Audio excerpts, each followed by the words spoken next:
Here at Penn State, it's hard to top the Nittany Lion when it comes to famous animals, but even he played second fiddle this week when the meteorology department was visited by arguably the most photographed Pennsylvanian of all, Punxsutawney Phil.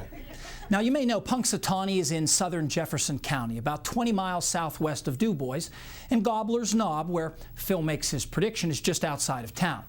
According to Phil's official website, he made his first forecast there in 1887, but continuous records of his predictions don't start until 1900.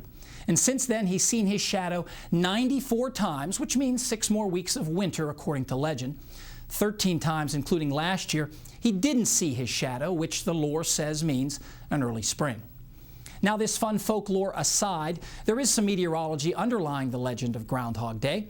February 2nd is 40 days after Christmas, a date set aside by early Christians as Candlemas Day, when candles used for the rest of the year were blessed.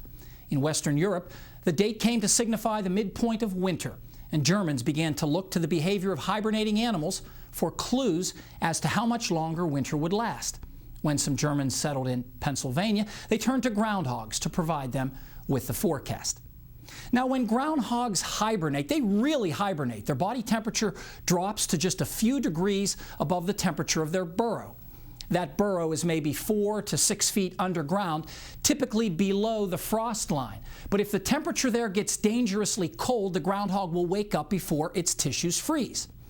Now, on average, surface temperatures bottom out in mid to late January, but temperatures at the depths of the burrow lag a few weeks behind. So the most likely time for the groundhog to be roused by the cold is sometime in early to mid-February, about the time that Phil is supposed to wake up and look for his shadow.